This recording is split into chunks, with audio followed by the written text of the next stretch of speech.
नमस्ते everyone, welcome to yogic fitness. मेरा नाम है प्राजक्ता। मैं एक certified yoga instructor and weight transformation expert हूँ। आज का हमारा विषय है पार्ट्स ऑफ योग। योग के प्रकार।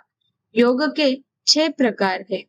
पहले हम देखेंगे ज्ञान योग, सेकंड भक्ति योग, थर्ड कर्म योग, फोर्थ राजयोग, 5 हठ योग, 6 मंत्र योग। तो अब हम ज्ञान योग से शुरू करते हैं। ज्ञान ज्ञान संस्कृत मीन्स नॉलेज। ज्ञान का मतलब है knowledge. Also called yoga of wisdom, path of self realization. ज्ञान योग को ज्ञान का मार्ग भी बोला जाता है। ज्ञान योग के द्वारा हमें खुद के बारे में नॉलेज मिलती है। People with strong willpower and intellect can do योग, ज्ञान योग। ज्ञान योग वही लोग कर सकते हैं जिनके पास आत्मविश्वास और तीक्ष्ण बुद्धि हो। It is a hardest path. ज्ञान योग सबसे कठिन मार्ग है। ज्ञान योग के 3 स्टेजेस है। फर्स्ट श्रवण। श्रवण मीन्स लिसनिंग, सुनना। जो हम हमारे गुरु से ज्ञान प्राप्त करते हैं वो है श्रवण। दूसरा मनन, रिफ्लेक्शन, सोच विचार करना या चिंतन करना। थर्ड है निधिध्यासना। निधिध्यासना means repeated meditation on convictions, मतलब बार बार ध्यान में लाना, सत्य को जीना। निधिध्यासना श्रवण और मनन का परिणाम है। तो अब हम देखेंगे भक्ति योग। भक्ति योग unconditional and intense love for God is भक्ति। प्रेममयी सेवा के द्वारा ईश्वर से जुड़ना। हर कोई भक्ति योग का अभ्यास कर सकता है, इसलिए ये मार्ग सबसे इजीएस्ट माना जाता है। भक्ति योग का मार्ग हमें अपने उद्देश्य की और सीधा और सुरक्षित पहुंचा देता है। भक्ति के दो प्रकार है। फर्स्ट अपराभक्ति और दूसरा पराभक्ति। अपराभक्ति मीन्स अहम भावपूर्ण प्रेम और पराभक्ति मीन्स विश्व प्रेम। टाइप्स ऑफ भक्तास। फर्स्ट आर्त। आर्त भक्त वह है जो शारीरिक कष्ट आ जाने पर या धन वैभव नष्ट होने पर अपना दुख दूर करने के लिए भगवान को पुकारता है। दूसरा है जिज्ञासु, क्यूरियस ऑन सम रिचुअल्स। जिज्ञासु भक्त अपने शरीर के पोषण के लिए नहीं, संसार को अनित्य जानकर भगवान का तत्व जानने और उन्हें पाने के लिए भजन करता है। थर्ड है अर्थार्थी, डिजायर ऑफ वेल्थ। अर्थार्थी भक्त वह है जो भोग, ऐश्वर्य, सुख प्राप्त करने के लिए भगवान को याद करता है, भगवान के भजन करता है। फोर्थ है ज्ञानी, सर्च ऑफ नॉलेज। ज्ञानी आर्थ, जिज्ञासु, अर्थार्थी तो सकाम भक्त है, परंतु ज्ञानी भक्त सदैव निष्काम होता है। ज्ञानी भक्त भगवान को छोड़कर और कुछ नहीं चाहता है, इसलिए भगवान ने ज्ञानी को अपना आत्मा कहा है। अब हम देखेंगे karma yoga. Karma means action, union through action. Karma yoga means doing action without expectations. Karma yoga अर्थात कर्म में लीन होना। फल की इच्छा न करते हुए कर्म करना ही कर्म योग है। वास्तव में कर्म योग वही योग है जिसके माध्यम से हम अपनी जीवात्मा से जुड़ पाते हैं। कर्म योग हमारे आत्मज्ञान को जागरूक करता है। कर्म योग हमें कर्म के द्वारा ईश्वर की प्राप्ति की ओर ले जाता है। भगवत गीता में कर्म योग को सर्वश्रेष्ठ माना गया है। भगवत गीता के अनुसार कर्मण्येवाधिकारस्ते मा फलेषु कदाचन मा कर्म फल हेतुर्भूमा ते संगोस्त कर्माणि। आप कर्म करते जाओ, फल की चिंता मत करो। Your right is to perform your duty only but not the fruits of your action. Do not ever consider yourself as the cause of action and never get attached to inactiveness। और दूसरा सूत्र है बुद्धियोक्त जहातीय उभय सुकृत दुष्कृते तस्माद्योगाय युजस्व योग कर्मसु कौशलम। इसका अर्थ है समबुद्धियुक्त मनुष्य पुण्य और पाप दोनों से इसी लोक में मुक्त होता है। इसलिए तुम योग को आत्मसात करो। कर्मों में कुशलता ही योग है।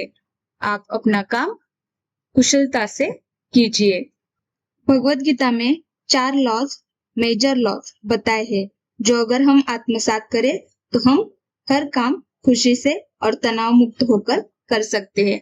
फर्स्ट है work with sense of duty, कर्तव्य की भावना से कार्य कीजिए। Second, work without getting intensely attached to the work, जो काम आप कर रहे हो उसे ज्यादा अटैच नहीं होना है, ज्यादा जुड़ना नहीं है।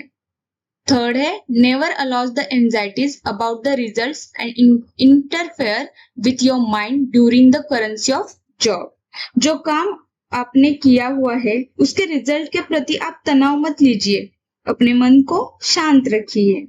फोर्थ है accept failure and success with equanimity, आप अपने काम को सफल हो या फेल हो उसे समानतापूर्वक देखिए। अब हम देखेंगे राजयोग।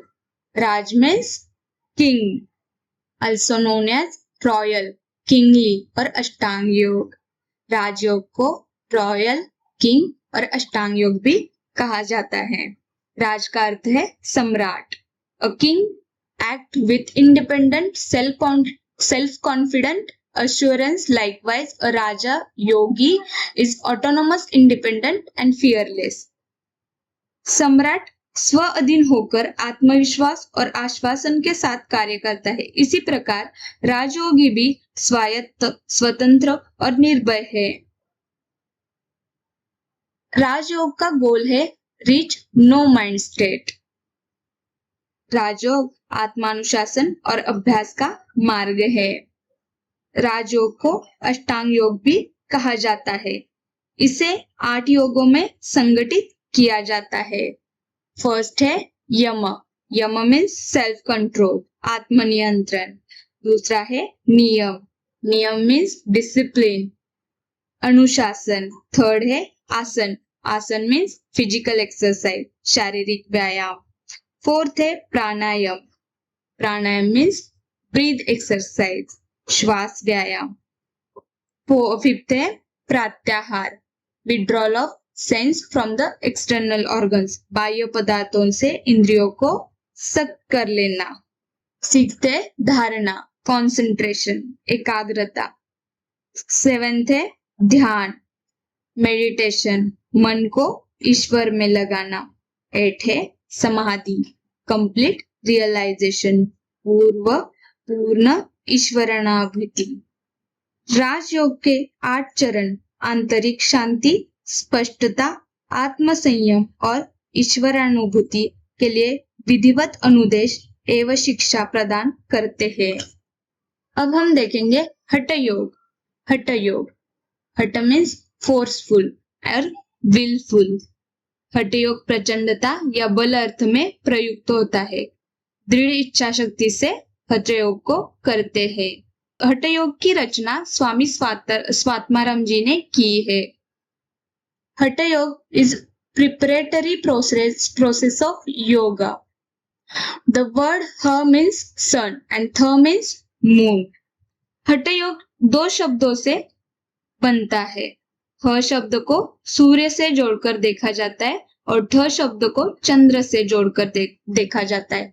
हठ yoga means the yoga bring balance between the sun and moon in you and Pingala और इडा इन यू।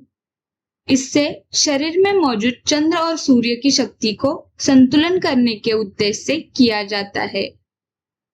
इसके माध्यम से शरीर में कई तरह की बीमारियों से बचने की क्षमता प्राप्त होती है। हठ योग से हम कुंडलिनी को जागृत कर सकते हैं। The aim of hatha yoga is to control the body and mind. अगर हम अपने बॉडी और माइंड को हेल्दी नहीं रखेंगे तो हम अध्यात्म को प्राप्त नहीं कर सकते। अब हम देखेंगे मंत्र योग। मंत्र योग, योगा ऑफ साउंड। मंत्र का अर्थ है मन मतलब माइंड, त्र मतलब to protect. Mantra yoga to protect our mind. Mantra yoga is type of yoga that uses mantras to awaken the self and deepen the meditative aspect of physical yoga practices. मंत्र योग एक ऐसा योग है जो हमें मंत्र और आवाज के द्वारा स्वयं को जगाता है और आपको अगर ध्यान करना है तो आप मंत्र योगा कर सकते हैं। मंत्र योगा वह शक्ति है जो मन को बंधन से मुक्त करती है। Repetition of mantras is meant to get closer to the divinity within, and it creates positive vibration that benefit both the one who chants and one who listen. मंत्र योग के द्वारा मनुष्य अपने आत्मिक शक्तियों को जगाने में समर्थ हो जाता है। मंत्र योग हमारे मन को मजबूर करता है कि वो उस साउंड को, उस आवाज पे फोकस करे। अगर हम मंत्र का बार बार चिंतन करेंगे तो हम ईश्वर को खुद में देख लेंगे, खुद के भीतर देवत्व के करीब जाओगे। और ऐसे मंत्र का जप करने से एक वाइब्रेशन क्रिएट होती है जो लोग चांट करते हैं उनके लिए और जो सुनते हैं उनके लिए फायदेमंद है। ओम ओम एक सुप्रीम और महामंत्र है। अब हम नेक्स्ट वीडियो में अष्टांग योग और हठ योग इन डिटेल देखेंगे।